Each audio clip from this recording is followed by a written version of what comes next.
Hey, welcome into another special edition of Tony Talks Trash About Music. Tonight, a solo journey. I'm going to be dealing tonight with another one of these. I guess you want to call it lost masterpiece. You want to call it lost oddity. It's just a singular event and a singular uh, album that I think is really important in the annals of music, and not for the general reasons that most people would think most records are important. And what I'm talking about Skip Spence or. We'll talk a little bit about Skip, Skip's journey here through this. This is the back original of the record. I've got just to start off here, not to show off these things. I'm going to talk a little bit about the track listing, but before we get into some of the history of it, I'll show you a couple of these. I got an Edsel version. There's another version of this where the mix is slightly different.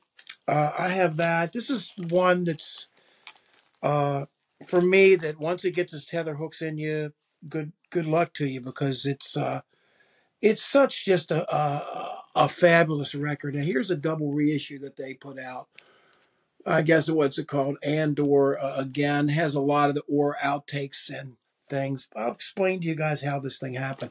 But in the end, one of the great records, and I really enjoy this, and I was happy to see this come out. Robert Plant is on this, covering him. Of course, back Diesel Park West is a great version of All Come to Meet Her, which is probably one of my favorite things. But you've got Tom Waits here, and it's just something else. Now, I heard that Skip Spence did a version, I guess, for one of his fan clubs or something. He did a version of the entire record.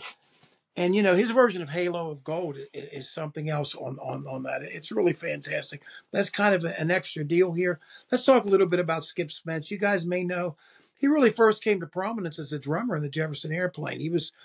The rumor is he was, you did one of those things like they say, hold Rizuke on the cafe point and said the next guy, or Zappa when Martin Lickard walked through the door, the next guy through was going to play bass. Well, they kind of did that with Marty Ballin. Liked the way he looked, and he came up and said, do you ever play drums? And Skip said, I play a little bit. But the reality is Skip was more of a guitar player and more of more fitting for a more creative band. His role maybe in Moby Grape was probably the most representative, I guess, of the peak period of his commercial career. And the problem with that is, and he was also in, I guess, Quicksilver started with maybe before Cipollina was in it. Maybe I'm not sure, but he was one of the, he just had the look. He had a look. He had a little bit of crazed look in his eyes. Born in Santa Cruz, died in Santa Cruz, actually 99, but was actually born in Canada, 1946. Really, his songs, when you think about the songs, and when we're talking about this record that we're going to talk about tonight, or it's really the quality of those songs. This is the type of a record, and I'll talk to you about the background to it too. And I didn't really know when I first heard this. I had heard this record. Somebody told me, hey, this is pretty far out. You should check it out. And there's nothing, you're never going to hear anything like this. But anyway, he moves on through the music career. He ended up being drummer with the in the band. He was a guitarist in a band called The Other Side, which was over there. I guess it was a Fred Neil song or whatever that song, the Other Side of This Life, the one that the Animals covered and Zappa produced, was a big song. And he drummed. He was recruited for Jefferson Airplane, and he left. Now, rumor is that he was off to Mexico or something to do some kind of a weed deal or something, and he's out of the band. He got kicked out of the band. So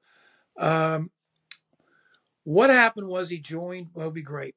And when Moby Grape got big, their first record, I could do a whole entire thing, and they're way better ones than this, and more annotated and things, and people get the clearing and licensing for stuff. It's nice to play songs behind these things if you can.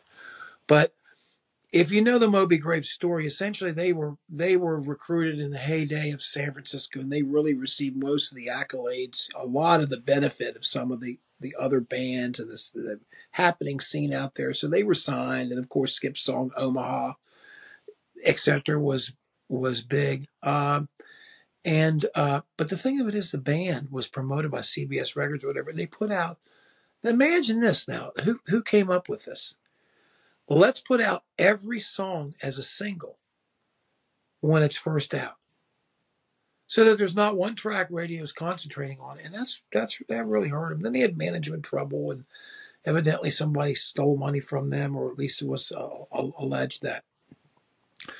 But nevertheless, they move along and they're playing the band. Jerry Miller, these guys go, and basically during the recording session of Wow, which is their second record, recorded in New York, basically Skip Spence came looking for Jerry Miller with an axe during the studio. Evidently, he had contacted some lady that contacted some woman that gave him something that wasn't agreeing with him, and he just turned extremely dark. There was some witchcraft involved, or some alleged type of thing like that. And, you talk about this kind of as an objective thing, but you're really talking about the effects of the mind.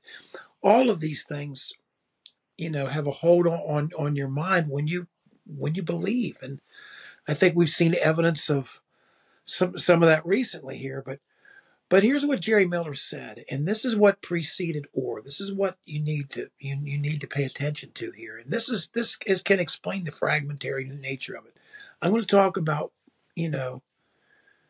Orr is really one of the more naked and bleak records you ever hear, and really is somewhat inept in its realization of it at spots. Clearly is. I mean, it falls apart. The tuning isn't good, and he essentially played all the instruments on the record, including drums, including bass, including the background vocals. And there certainly is an element of Barrett in this.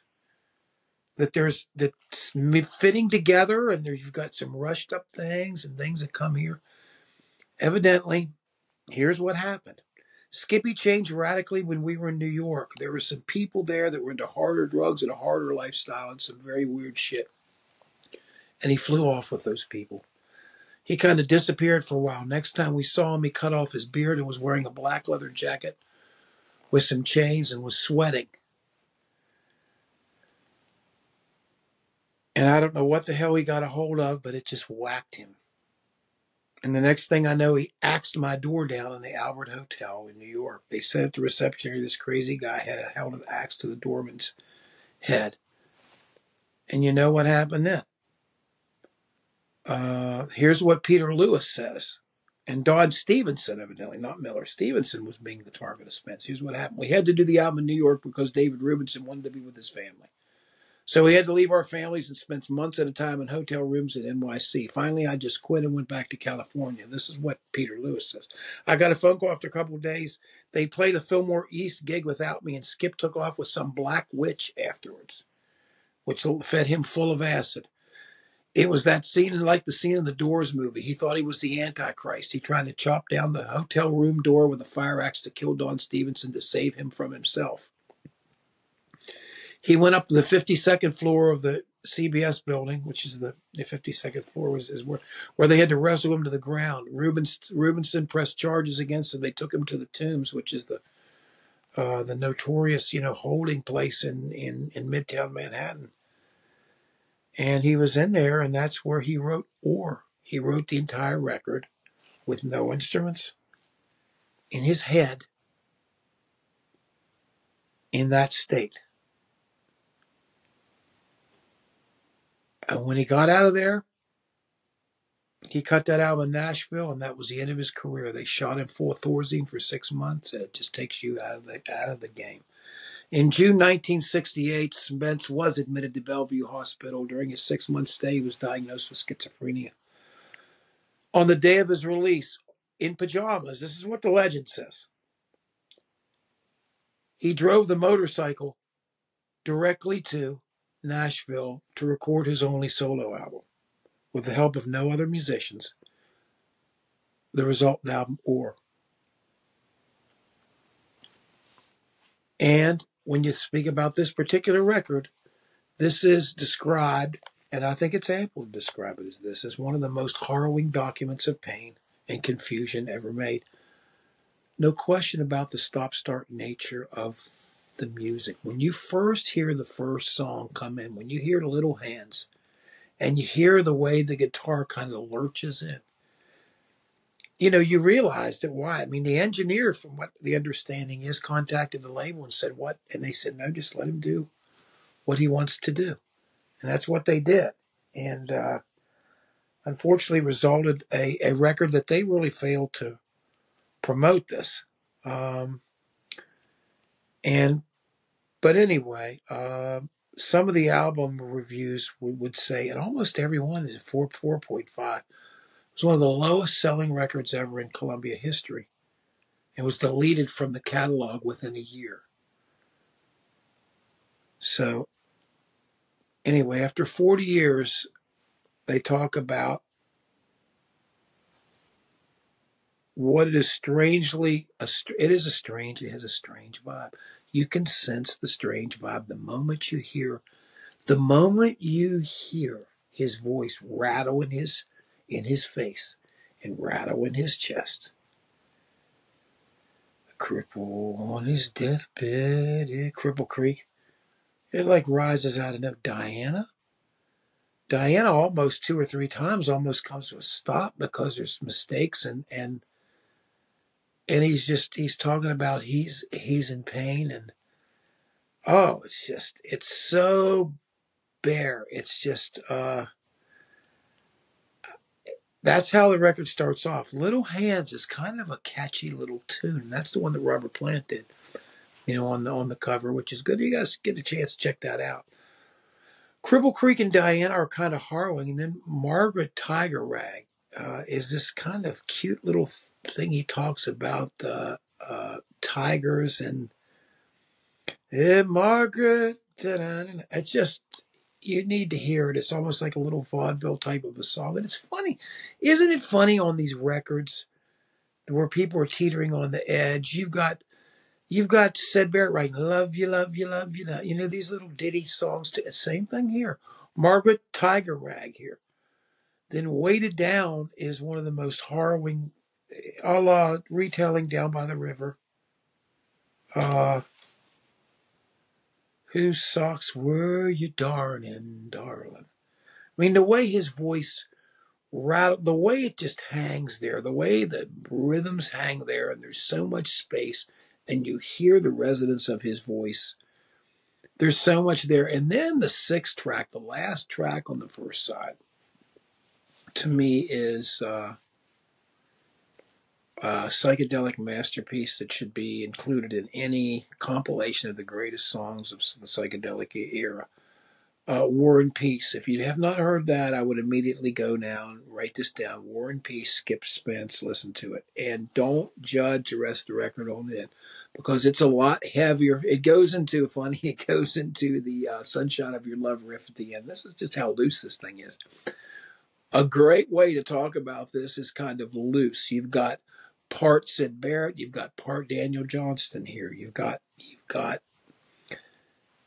a genius underneath, and you've got somebody, though, that is really, really troubled, and it comes out in the songs and the pain. I think there's a great sense of betrayal on this record that's important. You flip it over to the second side, A Broken Heart, the one that Tom Waits covered on this, an absolute beauty. And I'll tell you, when I think about this right now, I should tell you, I like the Airplane plenty. I like the Dead plenty. I like this better than any of them. I think, in my opinion, the importance of a record like this and the importance of records like this, and maybe Tonight's the Night, and things that, to me, there's a richness, even though there's a suffering, there's a richness that you can hear. And there's a depth to the art, to me, that's always been appealing. And if there's something wrong with that, maybe there is, but it's kind of a voyeurism thing. But I always enjoyed, I love Tonight's the Night, Open Up the Tired Eyes, and when the voice cracks on it, ain't got nothing on this. The same thing on this, Cripple Creek, Diana, weighted down by confession. Just weighted down by the gun. I mean, the way he just says gun and just lays there. Weighted down by the river for you to come. I mean, it's pretty, yikes, man. Anyway, that's Weighted Down. War and Peace after that ends the first side, as I said. Broken Hearts are great. And then comes number 8, which I think is the most effective song that's covered.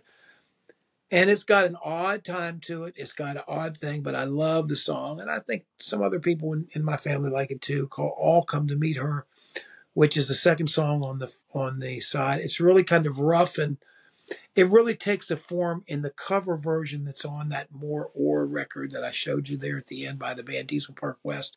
I don't know what else they did, but that version of that is one of the best things on the record. Books of Moses, you've got the storm clouds, you got this thunder going off in the background, and he's talking about Moses and that same like squalling type of a voice. It's amazing what it is. I mean, it's to think if this was all written in prison, it almost reminds you of songs like this. This is the one that Tom Waits did too. It reminds you of maybe it was Tom Waits, maybe it wasn't. I'm sorry, but it probably was. But it reminds you of like an old blues guy, or like some of the dirtier Beefheart stuff, or the ones that he does by himself. These songs have a certain just not cocky, but just straight to the point where there's no, the intention and the emotion and what is genuine is not questionable. I mean, there's so much commitment in all the vocal and all the thing it does, despite all the problems that it has, the beauty of it. And maybe that's where some people look at this and say, well, maybe mental illness is involved. Well, I'm sure that at some point it is. But when you have people trying to talk to you, and I can't help but think that, things can be helped by trying to understand things like this. And I don't find that bad. Now, I could use me some yin for my yang, another one of these dirty little songs that he loves to, that's the first one. It starts with Dick Dixie Peach, you stay underneath me at night. It's another, I guess the majority of these songs are kind of a folky, stomp along type of a thing, but or a type of, besides like maybe War and Peace and Weighted Down and some other ones like that. Book of Moses is like real harsh and stuff, but Lawrence of Euphoria is the love me, love me, love me track of this record. I'm Lawrence of Euphoria. It's all about nookie and funny things. Then you get into the last thing, which is Gray Afro, which is probably one of the most baffling endings. Took me the longest time to get into this as all the songs on this album, because it was the toughest to penetrate. But you hear the effect of the flange, or you hear the effect of what you're trying to do with the song. And how do I say it? I mean, it sounds like it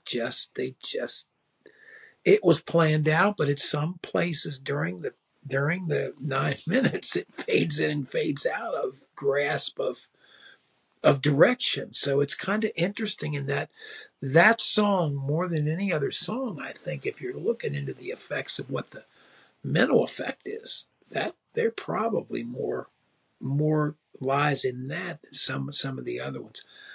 I can't tell you guys what to do with this. This is one where some people draw the line. They say, I don't want to go this far. This stuff scares me. I don't want to hear this. I've always loved emotionally intense things. I've always loved outsider music. I'm a Wesley Willis fan. I really am. I mean, I've seen him times. I've got a picture with me and Wes, and we could do something about that, I guess. He sold me CDs and talked to him, and I love the guy, man. I mean, me and my partner, law partner, went out to see him, and then I took another trip down to D.C. to see him a couple other times when he was around. But yeah, he's mostly into the Midwest. I love Daniel Johnston too. And of course, to me, if you look at Daniel Johnston, maybe we can have another one with that one. I think maybe we'll follow this up with maybe a study of one of Daniel Johnston's record, which I find fascinating and would certainly be outside of rock. But again, is emotionally very weighted, strong. So anyway, you'll find some different ones like Halo of Gold and things that this song that Beck did was an extra on these records. Doodle and Fountain. It's the best thing for you. It was called actually Funny Heroin, but that was the one that the extra ones on the 99 CD that Beck did a great version of. Giving Up Things, but a lot of these are just little fragments. And then there's all these reissue tracks, and there's alternate versions of things, and so there are different mixes and different stuff. And then he came out with a record. I want a rock and roll band. I got a lot to say / Mary Jane, but truthfully, it's not there. The people that worked on this with him, Charlie Bradley, Don Meehan, and Mike Figlio, which is funny because you think of some of the records. I think Bradley worked on some of Dylan stuff. I think Don Meehan may have too. The mixing by David Rubinson and Don Meehan, which I find interesting since Rubinson was the one that was allegedly pressing charges. They said, I find that really strange. Why would he have his fingers on the record after that? I would imagine Skip didn't want that, but Skip probably was, out to lunch and signed away his. They said he was admitted to psychiatric ward with Thorazine and stuff later. That's what they said. He did have some participation, some Moby Grape stuff following this. Granite 20 Granite Creek. I think he was involved in a track or two, but not really much from that period on. And it's just a shame, but it's just one final poof here from a guy that, kind of went through it and recovered a little bit and got back everything that he could from it and really documented it accurately and came out and tried to do the best that one human being can do, in a single sound record. Nobody did that back then. You didn't have, it's obviously he didn't use any metronome or anything like that to keep himself going. But I just wanted to say that, to me, if I were to do a top list of all-time records, this would certainly have a prominent place on it. I can't say it would be in the top 10 or the top 5, but it would certainly be on it. And it could, because to me of the emotional depth of it and the intensity of it. And this is one time when, if you remembered for one thing, and that one thing is this good, and this one thing is this powerful, then God rest his soul. He's not with us anymore, and he spent many years of confusion. But right before he died, he heard that evidently heard that cover record and was thrilled with it. And nevertheless, please check it out. Give it a try. I don't know if it's for you or not, but if you're ready for a heavy loaded emotional trip, this certainly should be on your short list here. Thanks a lot this evening for tuning in. Please let us know. Let me know what you think about it. A lot of people have, you can look at it and say it's a poorly executed album. Certainly it is if you're looking at it from somebody that's talking about being virtuosic playing. But that's not the idea. I think we all know that.